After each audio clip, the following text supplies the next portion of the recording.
तो उसकी बहन उसके पास आई जिसका नाम होलिका था कि भैया तू चिंता ना करो, मेरे को ये शॉल दी है ब्रह्मा ने वरदान में, इस शॉल के ओढ़ कर मैं चिता में बैठ जाऊंगी, लकड़ियां जलाकर ढेर पर बैठ जाऊंगी तो मेरा बाल बांका नहीं होगा, जो है तुम्हारा पुत्र इसमें मर जाएगा। कि लोग भी देख के रो रहे थे कि आज प्रहलाद को ये हो जाएगा, लेकिन इतनी बारिश हुई, बारिश होने के बाद सारी उसकी शॉल थी उड़ गई और होलिका उसमें जल गई और प्रहलाद भगत उसमें बच गए। और जो उसकी लकड़ियों का ढेर था, उपलों का ढेर था, पाथियों का ढेर था, उसी के द्वारा उसी का तिलक सभी ने लगाया माथे पर कि आज बुराई पर अच्छाई की जीत हो गई। जय श्री राम, जय श्री राम।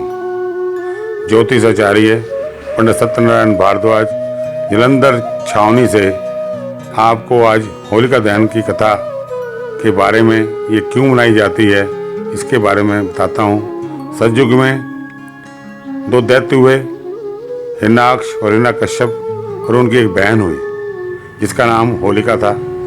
ब्रह्मा जी के वरदान के द्वारा वह प्राप्त करके बहुत उपद्रव मचाने लगे, सभी को प्रजा को कहने लगे कि भगवान श्री हरि का नाम कोई ना ले, विष्णु का नाम कोई ना ले, केवल हमारा ही नाम ले। जब वो इस प्रकार कहने लगे, बार बार इस प्रकार कहने लगे, तो लोगों ने उनका नाम जपना शुरू कर दिया, प्रारंभ कर दिया। और नाम जपने के बाद उनके भगवान की कृपा से भगवान ने उनको एक पुत्र दिया जिसका नाम उन्होंने प्रहलाद रखा।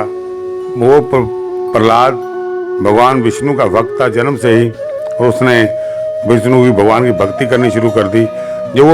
जो उसका पिता था हिरण्याक्ष, हिरण्यकश्यप जो उसके पिता थे, वे बहुत नाराज हुए कि पूरी प्रजा मेरा पालन करती है आज्ञा का, लेकिन मेरा पुत्र मेरी आज्ञा का पालन नहीं करता। उसने उसकी अपनी धर्मपत्नी यानी प्रहलाद की माता को बहुत समझाया कि इसको विपरीत कर, मेरे द्वारा मेरा नाम जपे। जब उसने ये बात नहीं मानी तो प्रहलाद को उसने पढ़ने के लिए भेजा और गुरुओं को आदेश दिया उस समय के कि इसको ऐसा उपदेश दिया ताकि तुम इसको मेरा नाम जपाने के लिए तत्पर करो, तैयार करो।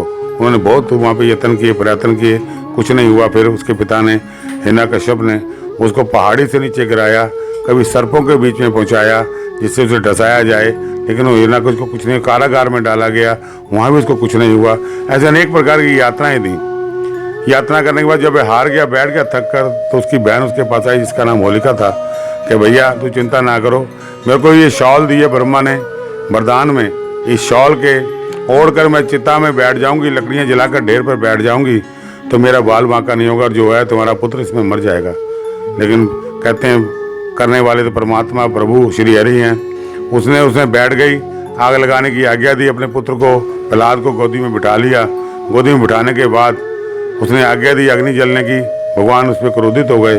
क्रोधित होने के बाद उन्होंने इतनी बारिश कर दी, इतना हवा चला दी कि लोग भी देख के रो रहे थे कि आज प्रहलाद को ये हो जाएगा, लेकिन इतनी बारिश हुई, बारिश होने के बाद सारी उसकी शॉल थी उड़ गई और होलिका उसमें जल गई और प्रहलाद भगत उसमें बच गए। तब से प्रहलाद को नाम छोड़कर प्रहलाद भगत नाम रख दिया गया। और जो उसकी लकड़ियों का ढेर था, उपलों का ढेर था, पाथियों का ढेर था, उसी के द्वारा उसी का तिलक सभी ने लगाया माथे पर कि आज बुराई पर अच्छाई की जीत हो गई। वो तिलक लगाया। लेकिन सतयुग से लेकर त्रेता युग आया, द्वापर आया और कलयुग आया। अब जो है कहीं चंदन के पाउडर, कहीं गुलाल, अबीर आदि से होलिका बनाई जाने लगी। और मेरे सभी नंबर, मेरा नंबर 9872967159 इसके सबसे नीचे चल रहे हैं। जिसने कोई मुझसे संपर्क करना हो तो कृपया इस पर संपर्क कर सकता है।